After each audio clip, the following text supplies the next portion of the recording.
Hey, juniors, good morning. How you doing? We're going to finish up your documents today. Had some internet issues, so hopefully I got them fixed, and this will start working again. It seems to be spotty every now and then. It starts recording and stops recording, so hopefully I'll get the whole recording this time.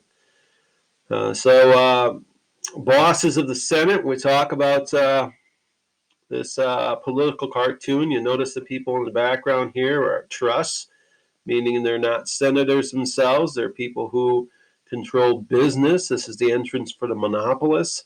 This is a Senate of the monopolists, by the monopolists, and for the monopolists, meaning these monopolists here really controlled these senators for the longest part of history.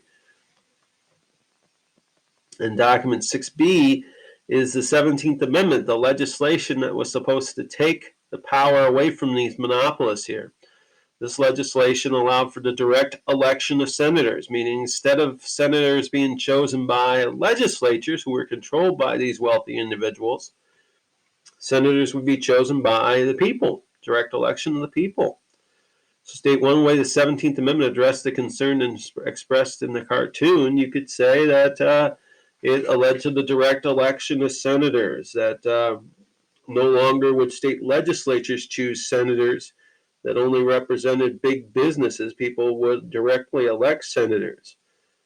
People would have more power. The Senate would become more democratic, anything like that. Document 7.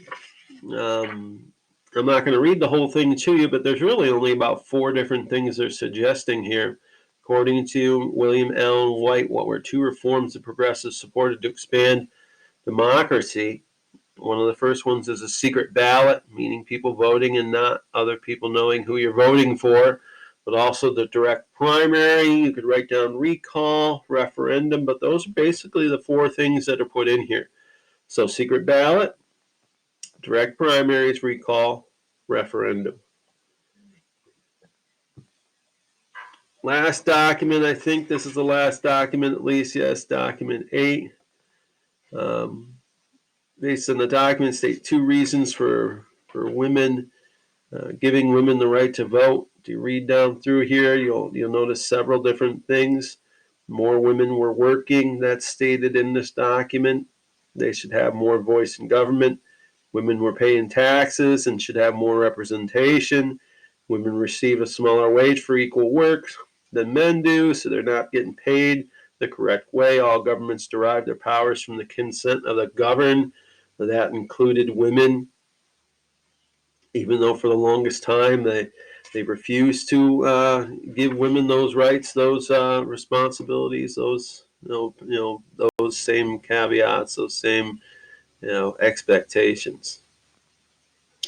And that gets you through the documents. Now that we've finished the documents, the next step in the process of this DBQ is to actually write the DBQ, and that is an expectation that I have of you if you haven't done it already. So let's go back to the original question. During the late 1800s and early 1900s, progressive reformers worked to improve American society. Their goals included protecting consumers, regulating child labor, improving working conditions, and expanding democracy. All those things have been spelled out in these documents. You should use information you get from the documents to help write your essay answer. Now remember, keep this into consideration. Choose 3 goals mentioned in the historical context, and each goal discuss the conditions that led the progressive reformers to address the goal, discuss the extent whether it got achieved. So protecting consumers, regulating child labor, improving working conditions, expanding democracy. You have to choose 3 of those. You have to do all 4, just pick 3 of those. And for those 3, explain why reformers tried to address the goal, and then explain whether they achieved that success. Now, you have to use information from the documents. That's what's important about a DBQ, but you also have to use your outside knowledge. You cannot get full credit if you don't use outside knowledge. By all means, use your textbook. Look it up on the internet. But find information that you don't get from the documents as well when you write this essay. Remember, when you do write the essay, You have to use or include information from the documents. Make sure you cite that information. You can do that several different ways. When you're actually specifically writing the essay, you can say, like in document 1, like in document 1, you could say Upton Sinclair in the Jungle wrote about the meatpacking industry and all the disgusting conditions in there, leading to the Meat Inspection Act, as you see in document 2, right? Teddy Roosevelt passes the Meat Inspection Act in response to this, and that's how you cite the documents. Or after you talk about the document, put in parentheses after it, document 1. That way the reader, like myself, knows you got that information from document 1.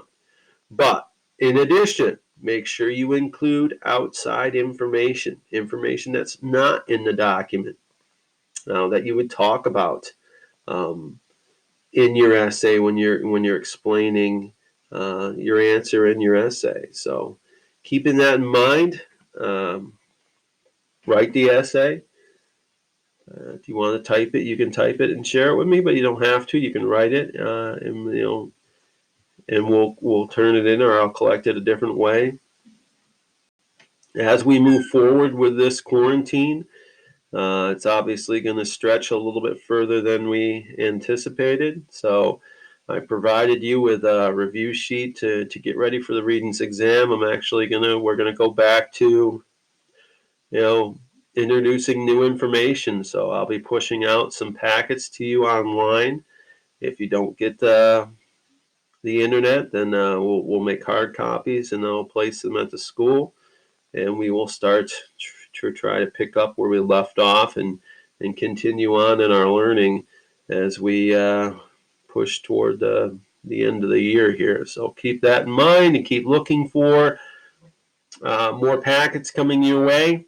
I'll share them with you through email or through Google Classroom, and then maybe even start sharing with you some PowerPoints, sending you some PowerPoints that'll take you through the notes, sort of like we normally do in the classroom.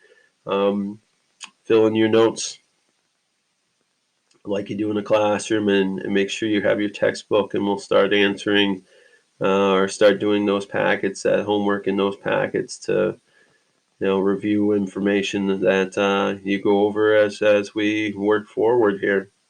Hopefully this won't last much longer, but who knows. So right now you're finishing up your essay. Look for those packets coming out soon as we get into April here. Nice talking to you guys. Bye-bye.